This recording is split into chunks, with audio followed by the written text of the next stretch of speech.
মুড়ি কাটা পেঁয়াজের পাইকারি ভাজার তালিকা। মার্কেটে পেঁয়াজের দাম শুল্ক পরিবহন বৃদ্ধি এবং এলসির চেয়েও মুড়ি কাটা পেঁয়াজের চাহিদা রয়েছে বেশি এবং মার্কেটে এলসি আমদানি হলেও কিন্তু চাহিদা কম রয়েছে। সবশেষ আরো কিছু তথ্য জানাবো মেসেজ এই নিউ বাণিজ্য থেকে আমরা যুক্ত হচ্ছি ব্যবসায়িক শহীদুল ভাইয়ের সাথে যুক্ত আজকে বার্তা জানাবো। ভাইজান আসসালামু আলাইকুম। ওয়ালাইকুম আসসালাম। কেমন আছেন? আছি আলহামদুলিল্লাহ, ভালো আছেন? জি আলহামদুলিল্লাহ ভালো আছি। ভাইজান আমরা যে শুনতে পাচ্ছি যে এই যে এলসি পেঁয়াজ নাকি চাহিদা খুবই কম। এলসি পেঁয়াজ চাহিদা কম, আপনার মোটা পেঁয়াজ যদি টুকটাক চলে, আর চিকুন যেগুলা এগুলা তো আপনার চলেই না। চলেই না? না না না, আপনার দেশি মালের বাজারটা কম। আচ্ছা, দেশি মালের বাজার কম হওয়াতে আপনার এলসি মালটা চলতেছে কম, খুব কম চলতেছে না? খুবই কম চলতেছে। আচ্ছা আচ্ছা আচ্ছা। আপনার এই নিউ বাণিজ্যালয়তে অনেকে আমাকে ফোন করেছিল যে পেঁয়াজ পাঠাতে চায়, যেমন এখন কিন্তু শরীয়তপুর থেকে পেঁয়াজ উঠেছে, অনেকে আমাকে ফোন করেছিল, কিন্তু আমি তো আসলে যে কোনো একজন দিতে পারি না, ওনারা অনেকজন আছে, তাই বিভিন্ন ঘর থেকে নাম্বার দিয়ে দিচ্ছে এবং ঠিকানা দিচ্ছে, ওনারা ভিডিও দেখে অবশ্যই আপনাদের কাছে পাঠাতে পারবে। কিন্তু এখন আমি চাই আপনার লোকেশনটা আপনি একটু জানান, যেহেতু কৃষকদের। হ্যাঁ দিতে পারবে, কৃষক ব্যাপারী যদি মাল দেয় কোনো সমস্যা নাই, মাল বিক্রি হবো, টাকা ছোটা ক্লিয়ার লগে লগে। জি জি জি। কোনো পাইকার যদি কিনতে চায় সে কিনতে পারবে, সমস্যা নাই। তাহলে আপনার লোকেশনটা? আমাদের ঘরের নাম মেসার্স নিউ বাণিজ্যালয়, লালকুড়ির ঘাট, শ্যামবাজার, ঢাকা। শ্যামবাজার, ঢাকা। আচ্ছা, আপনার ফোন নাম্বার? আর আমার ফোন নাম্বার হলো 01715978036। আচ্ছা, তার মানে আমরা নিউ বাণিজ্যালয় থেকে, মেসার্স নিউ বাণিজ্যালয় থেকে শহীদুল ভাইয়ের সাথে আছি। জি জি জি। আচ্ছা আচ্ছা আচ্ছা আচ্ছা। তা ভাই আজকে এই পেঁয়াজের মান কেমন দেখতে পাচ্ছেন? দেশি পেঁয়াজের বাজার কালকে থেকে একটু বাড়তেছে হালকা পাতলা। আচ্ছা আচ্ছা। কারণ আপনার ইন্ডিয়ান পেঁয়াজ তো মানে যে পেঁয়াজ আসছে 4 গাড়ি 5 গাড়ি এটা বন্ধ হয়ে ধরা চলে। আচ্ছা আচ্ছা আচ্ছা। বন্ধ হয়ে যাবে। এখন দেশি মালের বাজার আস্তে আস্তে একটু বাড়ার চিন্তা ভাবনা, কারণ না বাড়লে তো কৃষক আপনার ক্ষতিগ্রস্ত হবে। জি জি জি। যে দামে পেঁয়াজ গুলো বিক্রি হচ্ছে এতে কৃষকের লস হবে, অনেক টাকা লস হবে। জি। আর আজকের হাটের খবর নিয়েছেন পেঁয়াজের? হাটে বাজারটাও বেশি, কালকে থেকে আজকে অনেক বেশি। কত যাচ্ছে আজকে বাজার আপনার হাটে 1400 টাকা। 1400 টাকা? 1400 1450 টাকা বাজার। আচ্ছা আচ্ছা। আর আজকে নিম্নে বাজার? নিম্নে আছে আপনার 1300 1350 টাকা। 1300 1350 টাকা বাজার যাচ্ছে। আর এই যে আপনারা যে ব্যবসার সাথে জড়িত আছেন, আপনাদের আড়তদার যারা আড়তদারি করছেন, আপনি তো এখন নিউ বাণিজ্যের পরিচালক। জি জি। আচ্ছা, কেমন বুঝতেছেন? স্বস্তি কেমন মিলছে আপনাদের একটু জানান। আপনাদের দ্বারা আসলে কেমন স্বস্তি মিলছে? কারণ কৃষকরা তো লস গিয়েছিল। হ্যাঁ, কৃষকের তো লস, কারণ যে দামে মাল বিক্রি হচ্ছে তো কৃষকের তো প্রচন্ড লস। আচ্ছা আচ্ছা আচ্ছা। তা এই জন্য দামটা একটু না বাড়লে তো কৃষক আপনার ক্ষতিগ্রস্ত হবে।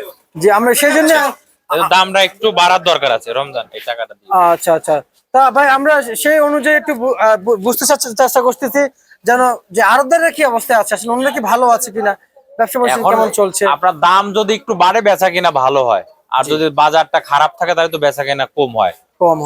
আপনার এই ইন্ডিয়ান পেঁয়াজ বন্ধ হয়েছে, তো এখন দেখা যাচ্ছে যে বিভিন্ন জায়গার পাইকাররা শ্যামবাজার এখন আসবে, কম বেশি বেচা কিনা হবে আশা করা যায়, আমরা সেই আশা করি। আর ইন্ডিয়ান পেঁয়াজ থাকলে পারে বাইরের পাইকার গুলো আমাদের এখানে কম আসে, এজন্য আমাদের ব্যবসাটা মানে একটু ঢালের দিকে যায়। আচ্ছা, বেচা কিনাও কম হয়। আর যদি দেখা যাচ্ছে ইন্ডিয়ান পেঁয়াজ যদি বন্ধ হয়ে যায়, আমাদের এখানে বেচা কিনা আলহামদুলিল্লাহ ভালো হবে। আচ্ছা, আমি জানতে চাই বাজার বাড়ে কোথা থেকে, হাট থেকে না মার্কেট থেকে? বাজার বাড়ে আপনার হাটের থেকে। হাটের থেকে? কারণ ইন্ডিয়ান পেঁয়াজ বর্ডার থেকে দাম বাড়ে, আর দেশি পেঁয়াজ গুলো আপনার হাটের থেকে। হাটে যদি বাজার বাড়ে আমাদের এখানেও দাম বাড়বে। জি জি। আচ্ছা, তাহলে ম্যাজিস্ট্রেট তো যাওয়ার কথা ওইখানে। এখন ম্যাজিস্ট্রেট যারা আছে তাদেরকে বলে আপনারা হাটে আর বর্ডারে যাবেন, এই দুই জায়গা থেকে দাম বাড়ে। তাছাড়া আমাদের এখানে কোনো দাম বাড়ার কমানোর কোনো স্কোপ নাই। ওখানে যদি বাড়ে এখানেও বাড়ে, ওখানে যদি কমে এখানেও কমে। আচ্ছা আচ্ছা আচ্ছা, বুঝতে পারছি। আর সার বিষের বিষয়টা আপনারা কিভাবে দেখছেন? সার বিষ আমরা সরকারের কাছে বলি যাতে কৃষক যারা আছে তারা যেন ঠিক মতন সার গুলা পায়, কারণ পেঁয়াজের সিজন তো মুড়ি কাটা প্রায় শেষের ভিতরে আছে এখনো। আর এদিকে হালি পেঁয়াজ তারা ঠিক মতন অনেকেই বলে যে ভাই আমরা ঠিক মতন সার পাই না, আর ওষুধ যেগুলা কীটনাশক যেগুলা আপনার বিক্রি হয় এগুলা নাকি অনেক বলে ভুয়া। দেখা যাচ্ছে যে আপনার এইগুলা যারা কোম্পানির লোকজন আছে তারা বিভিন্ন দোকানের ডিলারের মাধ্যমে এই ওষুধ গুলা বিক্রি করে, এই ওষুধ ঠিক মতন কাজ হয় না। যারা ওষুধ স্প্রে করে এক একটা ওষুধের দাম 1000 1500 টাকা 500 টাকা দাম, ওটা স্প্রে করলে দেখা যাচ্ছে সেই ওষুধে কাজ হয় না।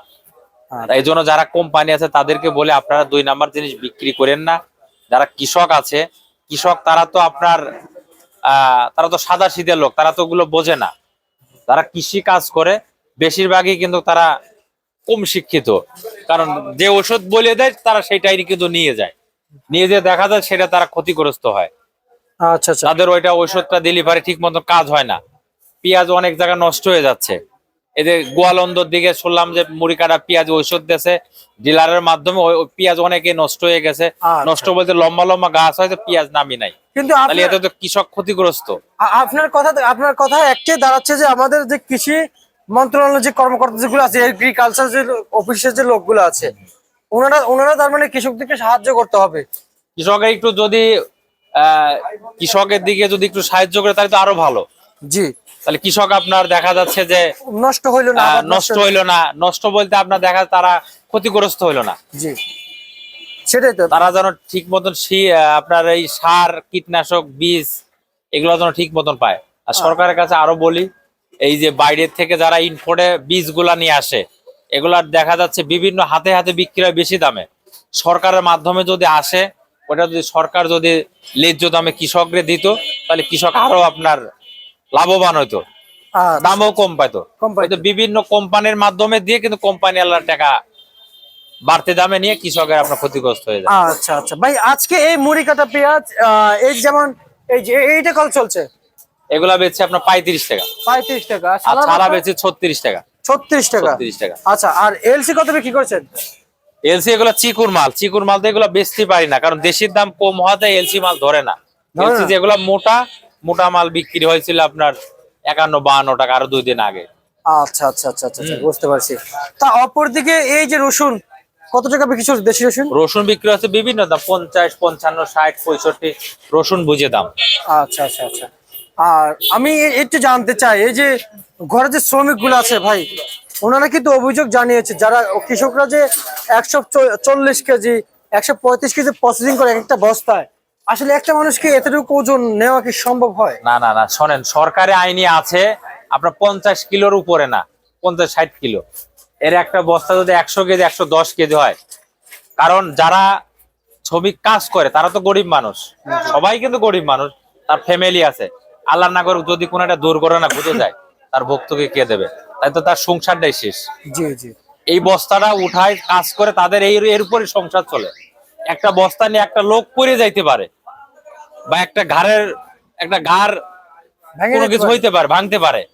একটা বস্তা নিয়ে যদি একটা লোক ঠাস করে পড়ে যায়, তার একটা পাও ভাঙতে পারে, হাত ভাঙতে পারে, শরীর পড়লে পারে, একটা ক্ষতি হইতে পারে। তা এই জন্য যারা কৃষক আছে তাদেরকে বলি, আপনারা ছোট বস্তা ভরবেন। আচ্ছা আচ্ছা। 70-80 কেজি ভরেন, এটা কোনো সমস্যা না। 60 কেজি 60-70 এইটাই সবচেয়ে ভালো।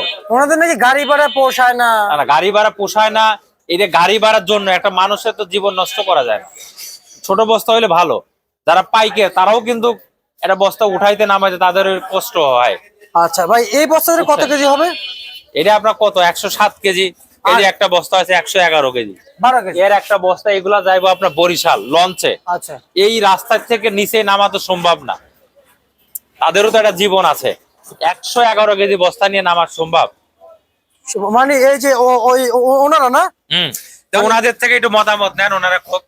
আচ্ছা, একটু জানতে চাই, এই যে 112 কেজি 115 কেজি এবং 130 কেজি এবং 140 কেজি, আমি বিভিন্ন ধাপে ধাপে বলছি কেন, বিভিন্ন ধাপে ধাপে আমি দেখতে পেয়েছি।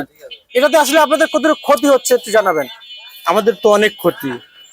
60, 65, 70 কেজি বস্তা বললে আমাদের শরীরের পক্ষে ভালো থাকে, সবাই কাজ করে আরাম পাওয়া যায়। এই বস্তায় তো অনেক রিস্ক।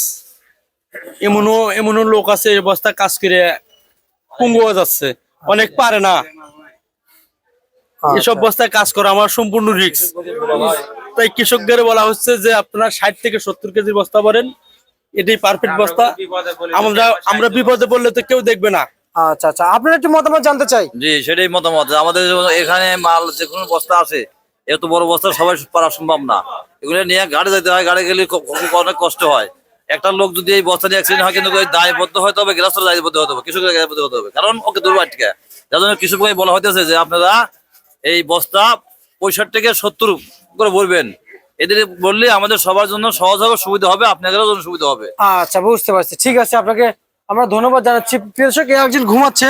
তো যাই হোক, আমরা একটু জানবো যে আসলে যে বর্তমান যে 12 তারিখ আমাদেরকে জানিয়েছেন, এবং এই যে ব্যবসায়িকরা সেটা জানতে চাচ্ছি, এবং এই একজন শ্রমিক আছে। আমি যদি বলি, এই যে 130-35 কেজি প্রসেসিং করে এক একটা বস্তায়, এটা তো আসলে আপনাদের কেমন আমাদের পক্ষে জুলুম হয়ে যায়, আমাদের পক্ষে এই বস্তাটা না জুলুম হয়ে যায়, মানে কষ্ট বেশি হয়ে যায়। বেশি কষ্ট হয়ে যায়। হ্যাঁ, আচ্ছা আচ্ছা, আপনি আমার এটা একটু ধরেন। দর্শক, আমি ওনারা যদি দেখায় ওনার শরীরটা কতটুকু, আর যদি 130 থেকে 35 কেজি হয় তাহলে তো অনেক বেশি হয়ে যায়। আপনাকে ধন্যবাদ। এবং এবং আমরা একটু জানতে চাইবো, এই জানতে পারছি। এবং ভাই, ওনারা তো বললো, এবং আপনার কথা অনুযায়ী আপনার কথার সাথে ওনাদের কথা মিলে গেল বললো, কিন্তু এই যে এলসি, শোনেন, এই যে আপনার দেশি মাল যে বস্তাগুলো ভরে, এগুলা কিন্তু খুবই রিস্ক। একটা সর্দার ঘরে কাজ করে, তার ফ্যামিলিতে 10টা লোক আছে, তার একজনের উপরে 10টা লোক চলে। আল্লাহ না করুক যদি একটা কোনো ক্ষতি বিপদ হয়ে যায়, তার দেখবে কে? আচ্ছা, কিন্তু আমি জানতে চাই, দেখার মতো লোক নাই। এই জন্য যারা কৃষক, যারা ব্যাপারী আছে, তাদেরকে বলি আপনারা এত বড় বস্তা ভরেন না। সরকারি আইনে আছে কিন্তু 50 কেজি। এত বড় বস্তা যদি ভরে, এতে যদি সরকারি লোক জানে তাহলে তো সমস্যা। আচ্ছা আচ্ছা আচ্ছা, বুঝতে পারছি। এবং ভাই, একটা আইপির আছে। মেয়াদ কতদিন থাকে ভাই? একটা আইপির মেয়াদ আমার জানা মতো 3 মাস থাকে। 3 মাস থাকে। কাগজের মেয়াদ থাকে। ঠিক আছে। যারা বাইরের থেকে আমদানি রপ্তানি করে, তাদের কাগজের মেয়াদ থাকে 3 মাস। আচ্ছা আচ্ছা, ঠিক আছে, আপনাকে ধন্যবাদ। প্রিয় দর্শক, আপনারা কৃষকরা জানতে চেয়েছেন একটা আইপির মেয়াদ কতদিন থাকে, তাই অবশ্যই এটাও জানিয়ে দিলাম। এবং আজকের এই ছিল কি খবর? সর্বশেষ বার্তা।